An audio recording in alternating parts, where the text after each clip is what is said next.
You open Temu. You see a gadget for $1.29 with free shipping. The same thing is $9.99, plus maybe shipping, plus tax. How is this even possible? Is Temu just super generous?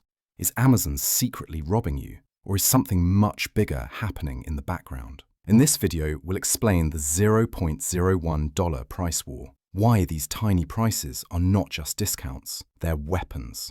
And by the end, you'll see why that cheap phone case you bought is really a tiny vote in a global economic war. Let's start with Amazon. For many years, Amazon was the boss of online shopping. When you buy on Amazon, two big things are happening. Amazon buys stuff from brands. It stores that stuff in its own warehouses. Then it sells it to you. Path 2. Outside sellers use Amazon like a giant mall. They send their products to Amazon's warehouses. Amazon packs the box. Amazon ships it for them with Prime. Either way, Amazon makes money from a few main things: fees on sellers, shipping and Prime, and its cut on each sale. This system is powerful. Fast shipping, lots of choice. You know what to expect when you click buy. But it has one big problem. It's kind of expensive to run. Warehouses in your country are not cheap. Workers are not cheap. Delivery vans and last-mile drivers are not cheap. So for a $1 phone case, all these costs matter a lot. Now, Temu does something very different. Instead of building big warehouses in your country, Temu says, why not ship straight from the factory all the way to your door? Imagine a giant wholesale market in China, but inside your phone. You tap, the factory packs, and a cheap shipping route sends it across the world to you. So Temu skips a lot of steps. It skips local warehouses. It skips some local middlemen. It skips some local costs in between. In many countries, there is a rule for packages. If a package is worth under about $800, but small, cheap packages, they get a fast lane, a small side door. Temu mostly ships small, cheap things, so it uses this fast lane again and again and again. Even some hidden help from how global mail prices are set. Result? Shipping that should cost a lot looks almost free to you. So when you see 0.01 shipping or free shipping, you're not seeing the real cost. You are seeing a strategy. So Temu can ship cheap goods directly from factories to your door. But why are prices so low they almost look fake?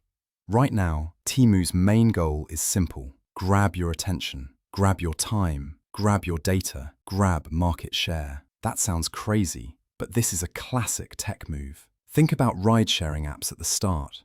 So where does that leave Amazon? Win the market later. Amazon is huge. It can lower prices, but it cannot suddenly act exactly like Temu. If Amazon cuts prices too much, its profits get squeezed. But if Amazon just ignores Temu, it could slowly lose some groups of shoppers. So Amazon uses its own weapons. First, it pushes more and more cheap sellers on its own marketplace. Many of these sellers come from the same regions as Temu's factories. So sometimes, Temu and Amazon are using the same factories to fight each other. Amazon leans on what Temu cannot easily copy: fast delivery, easy returns, brand trust. But behind this are two big, quiet forces that care a lot about volume. They would rather sell 1 million cheap things than 1,000 expensive ones, if the orders keep coming. Local shops may say, we can't compete with $1 items shipped from across the world. And then regulators wake up. In some countries, politicians and customs officers are starting to ask questions. Lower the fast lane limit so fewer packages slip through so easily. Add special fees for some cross-border platforms. Do stricter checks on small parcels. Temu is burning money to win users. It can do this because its parent company, called PDD, made a lot of money in China with a similar idea. But investors will not be patient forever. At some point, Temu has to show we can make real profit. Raise prices, cut discounts, charge factories more fees, add more ads and extra charges. When that day comes, will customers stay? In the short term, you win. You get very cheap stuff. But in the long term, it is more complicated. We might see local shops closing. We might see more power in the hands of just a few big platforms. we might see more dependence on long, fragile supply chains that cross the whole world. If trade rules change, prices could jump. If tensions between countries rise, shipments could slow or even stop. So that $1 gadget is not just a bargain. It is a tiny piece of a huge, shifting system. Let's zoom out and make it simple. Amazon built a system based on speed and big local networks inside your country. Temu built a system based on crazy cheap prices by stretching global trade rules right up to the edge. Every time you tap Buy, you are voting. You are not just choosing a product, you are choosing which system grows. Local versus global. Fast versus cheap.